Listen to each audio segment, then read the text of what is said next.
Ladies and gentlemen, welcome back to a brand new episode of the Car and Bike podcast. And today we have a very interesting lineup of motorcycles to discuss about. We are, of course, discussing the TVS Apache RTR 310. Preetam rode it in Thailand very recently, and I had the opportunity to ride the new generation KTM 390 Duke. Two brand new motorcycles, and they are going head to head and two very different characteristics. So we will be discussing both these motorcycles. The point of this discussion, of course, is some queries that we are getting on social media between which bike to choose between these two. Right. So that's what we thought that we'll discuss this. Since you've ridden the 390 Duke, Right. he didn't let me go for the ride. He went for the 390 Duke ride. And I, of course, rode the RTR 310. So the point of this discussion is, if you are in the market for a new naked roadster in that price segment, 3 lakh thereabouts ex-showroom, which one should be the bike for you? So let's start with the KTM 390 Duke. I've been hearing heaps and heaps of praises from everyone who's ridden the bike. Of course, the last gen 390 Duke was a fantastic machine in itself, but this one, everybody is unanimous in their view that this one, KTM has totally hit the ball out of the park. So what was your experience like, Kingshuk? To begin with, the motorcycle is much more friendlier than earlier, much more accessible. It still retains that sharp, edgy performance that KTMs are known for. But now, even if you're riding the bike in bumper to bumper traffic, you're not going to get irritated by the fact that it's a high-strung engine. So the power is much more accessible. They have lowered the maximum revs at which the power comes in. And talking about the output, there's a 2 bhp increase in power and about 1.5 Newton meters increase in torque. And the motorcycle, the displacement has also increased from 373 cc to 399 cc. Yes, just like 20-25 odd cc's. But the engine, the internals get a complete reworking, since this is a new generation model of the 390 Duke. So it's an all new bike, right? Engine's new, suspension new, yes. frame new. So it's Frame is also new, yeah. So it's a completely new 390 It's a completely Duke. new bike, and in terms of we'll talk about the performance, because that's what the Dukes are known for. The top end performance of the Duke, it stays as strong as ever. There's no let up there. The mid range becomes even better. The power is much more accessible, so you don't have to constantly shift gears when you're riding in traffic that way. And the ride quality is something that even in the stock setting that we had, just near about perfect. And as per your weight, as per your liking, as per your riding style, you can adjust both suspension front and rear. And the good part is they haven't made it complicated, KTM. So for suspension, there are just 5 clicks. Okay, so with some It's little like- bit of trial and error, and Exactly, and you fiddling get around the with it. right Yeah. setting. So that's one thing. And we had the opportunity to ride the 390 Duke on Bajaj's test track at their plant in Chakan. And on those sweeping curves and the straights, I mean, with my weight, I saw top speed of almost 160, 162.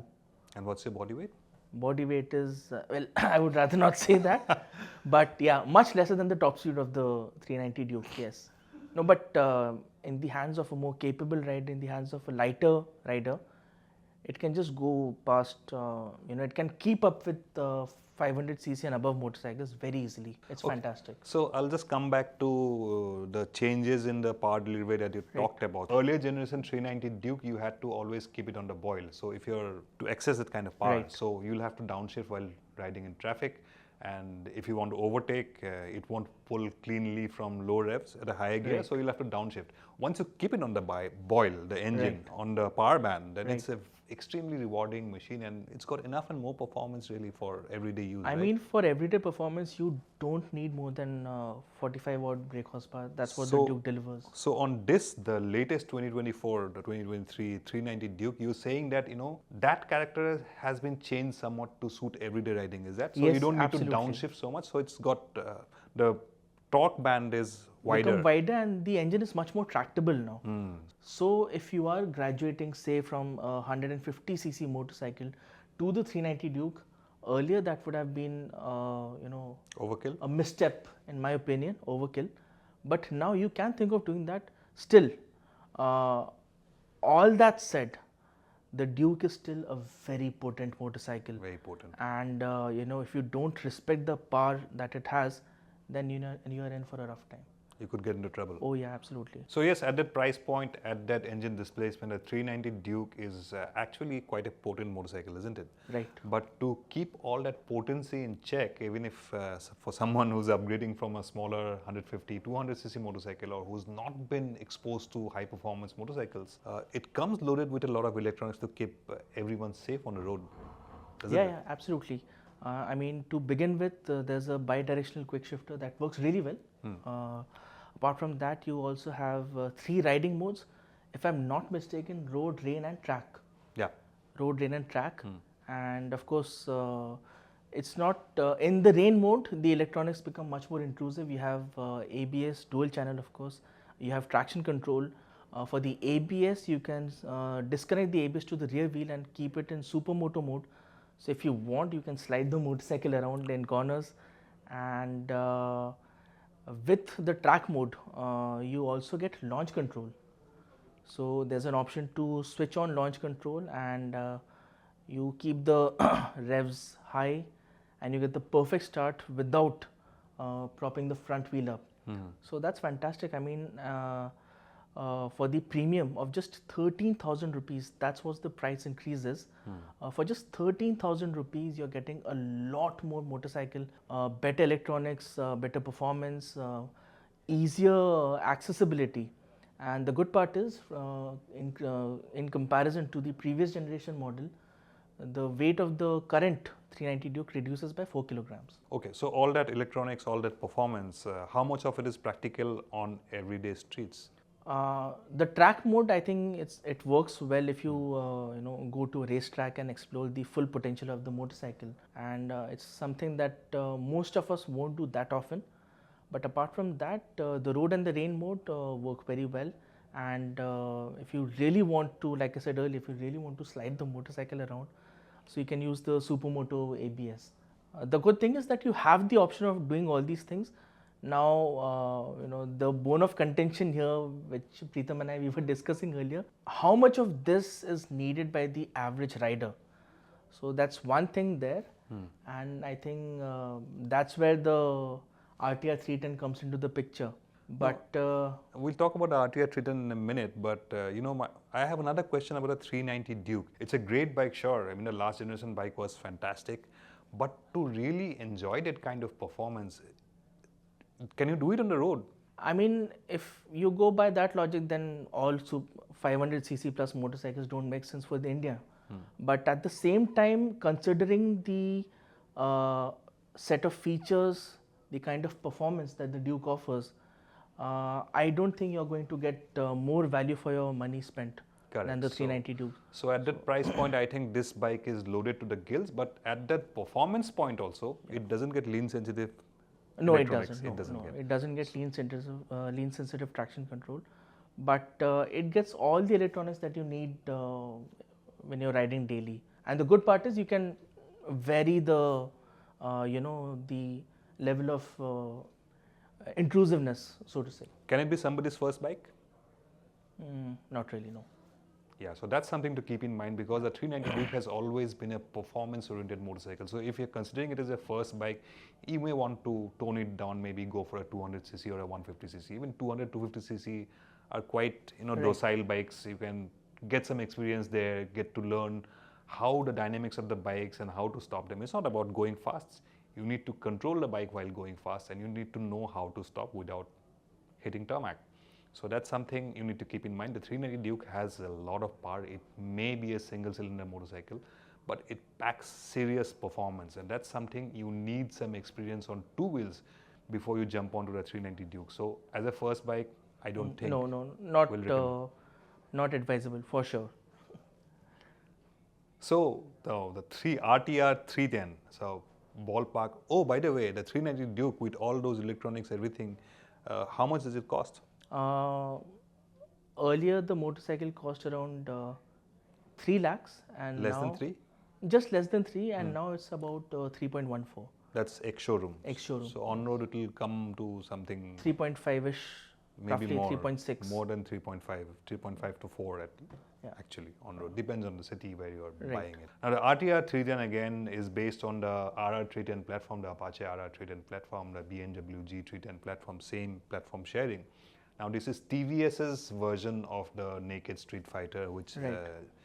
BMW introduced first with the G310R and the G310GS. So now the RTR 310 is the naked street fighter of TVS from the same platform, but it has quite a few changes.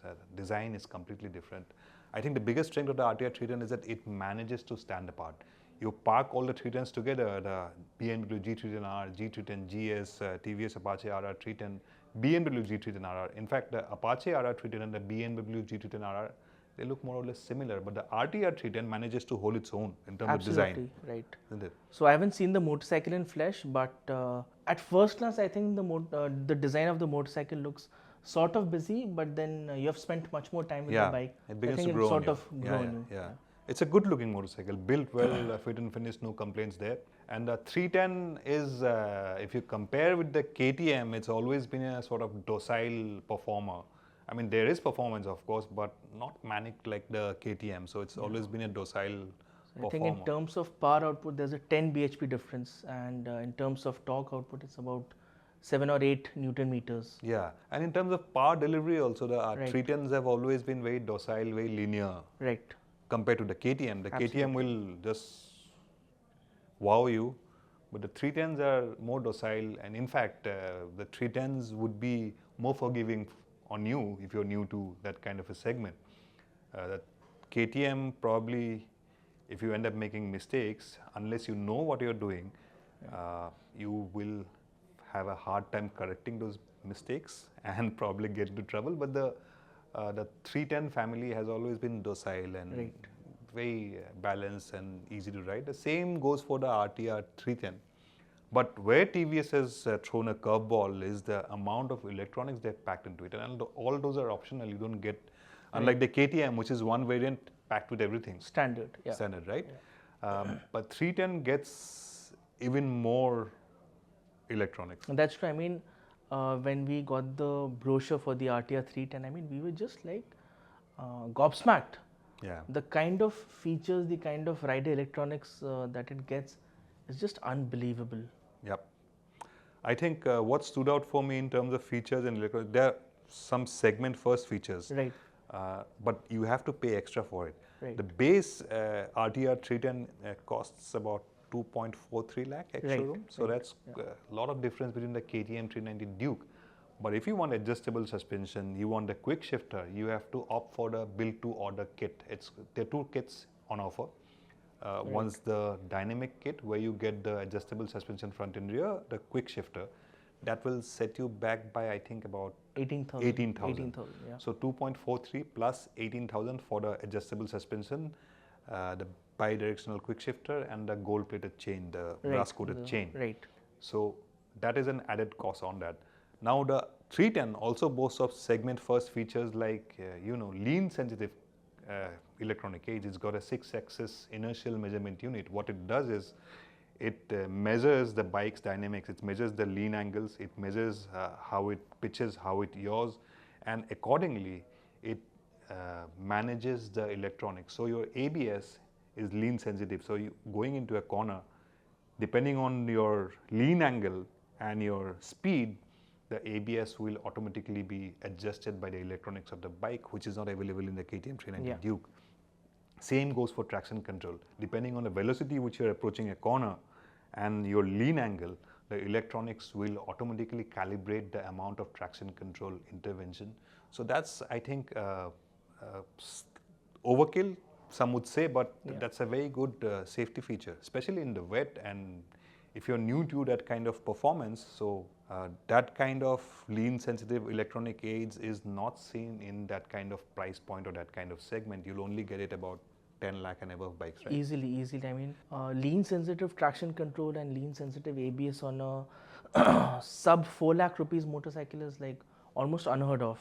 So but if you want to avail of that lean sensitive electronic rider aids, you'll have to go for the Dynamic Pro kit, which will cost you 22,000 more.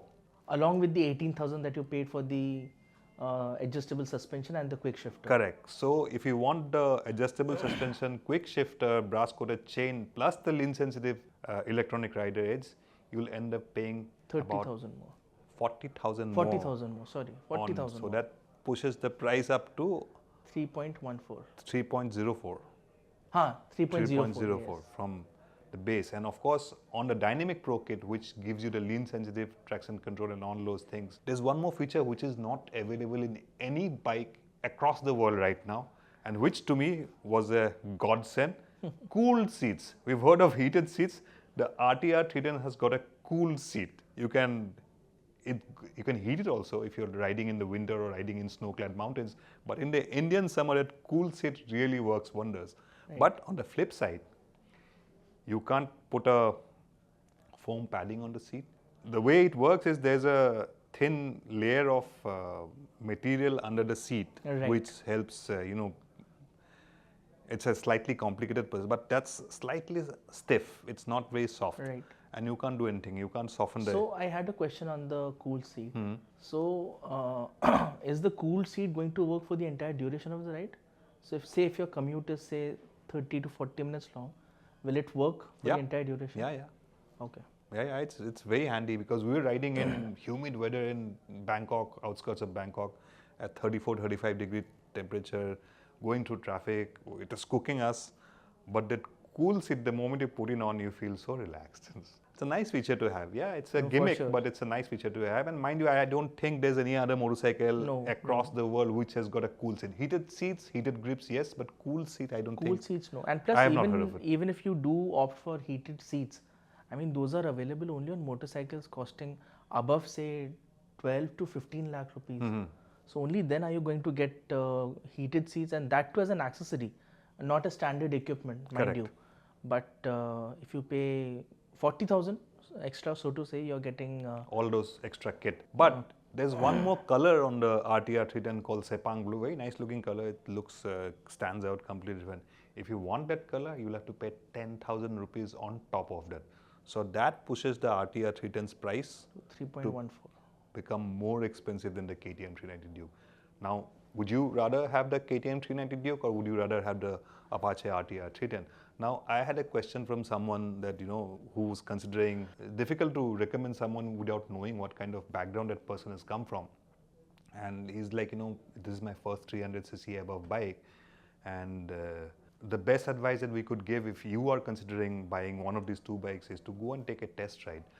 But be mindful that the 390 Duke packs a lot of performance. Oh, it's insane. I mean, if you are graduating from a smaller motorcycle to the 390 Duke, so you really have to get used to the kind of performance, the kind of power that it throws at you. Of course, that's it. This generation of the 390 Duke is much more rider friendly than the previous generation. There's no doubt about that. But like if you twist your throttle the wrong way, it's going to take you for a ride that you don't want to go on. So at the end of the day, these two are single cylinder engines. There's bound to be some vibrations. All single cylinder engines, especially the performance oriented ones, will have some vibration. There's no single cylinder motorcycle which is completely silky smooth. How about vibrations on the KTM? Surprisingly, Preetam, the vibrations are minimal. At say 5,000 to 6,000 RPM, you will feel the buzz. Sixth gear? Sixth or gear, every gear? Fourth and fifth, not even sixth, because sixth is overdrive. But fourth and fifth gear, if you're kind of pulling the motorcycle, you'll feel the buzz on the handlebar, on the foot peg. But it's minimal. I mean, compared to the previous 390 Duke, the vibrations have actually reduced because it's an all-new engine. Okay, so they've sort of worked on the refinement of the engine, make it more smooth, more refined. Yes. The RTR 310 also has a spot in the power band where you will feel vibes, especially around 6,000, if I remember correctly, to about 7,500.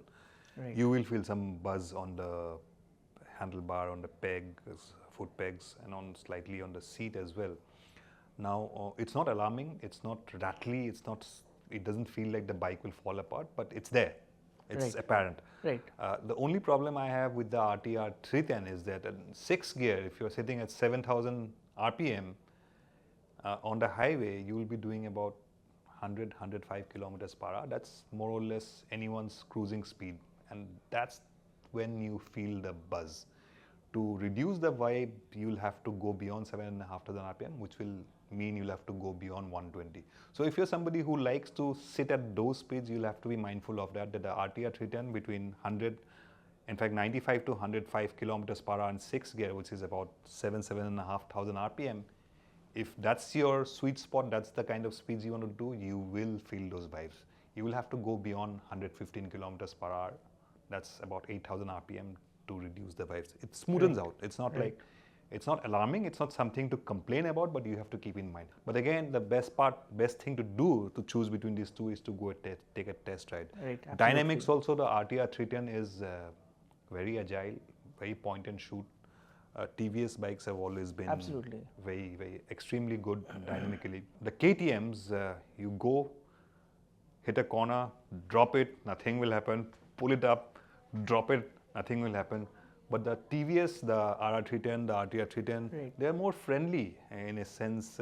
You can approach a corner very smoothly, nothing will happen. Lean angles, nothing will happen. So if you want to start learning performance-oriented bikes, I think the RTR 310 makes it good. It makes perfect sense, absolutely. And again, I think that 390 Duke, to really enjoy those kind of performance and to really extract that kind of performance and enjoyment and fun, or any of the KTMs for that matter in the 390 segment, my recommendation is please sign up for a track day. Learn how to ride on the track. Unless you ride it on the track, you won't be able to fulfill that kind of enjoyment. And please don't try it out on the road because it's not safe for you, it's not safe for others. Sign up for a track day at least to fulfill that kind of enjoyment. Then you'll realize what that bike is capable of, appreciate what that bike is. And of course, you will pick up some skills while riding on track in a safe environment that you will never get on the road. Absolutely, and under guidance, that's the most important thing. Under guidance, because you learn how to braking points, the body position, how to throw in and out of corners. So a track day, if you are planning to buy a 390 Duke, please do sign up for a track day. Learn the basics of track riding. That's something which is extremely enjoyable and safe in a safe environment, right? And the good part is that KTM also organizes track days for its owners. So if you are getting a KTM 390 Duke or any KTM motorcycle for that matter, and you'll also have the opportunity to fully extract the performance that the kind of performance that the motorcycle offers, and enjoy that in a very safe, secure, controlled environment. So that's not to say the RTR 310 doesn't have that kind of personality. Yes, you can very well do track days on it. It is a very balanced, very agile bike. For somebody who's probably starting out on track days, the RTR 310 will make more sense. But if you want more fun, more enjoyment, you want to graduate on the performance and dynamic scale that 390. I mean, if you have experience in riding motorcycles, if you have decent experience, then sure, the KTM 390 Duke at that price point, you're not going to get a better motorcycle for sure. That makes it, coming back to the price point, both are around about 3 lakh plus ex-showroom. That makes me think, if you discount these two bikes at that price point, why not go for a modern classic? The Speed 400 is about 50,000 rupees less, isn't it? More than that, in fact. More than that. Almost 70,000 70,000 less on the ex-showroom price. Because right now it's 2.33 lakhs ex-showroom. And when it was launched, it was 2.23 for the first 10,000 customers. So that I think we have been told that quota is done. Yeah. So even at 2,33,000 rupees, it's almost 70,000 rupees cheaper than the and it's got very good Duke. performance. It's got very good performance, very good dynamics, very good handling, all that jazz. But of course, you could argue that it's a modern classic. These are all contemporary roadsters.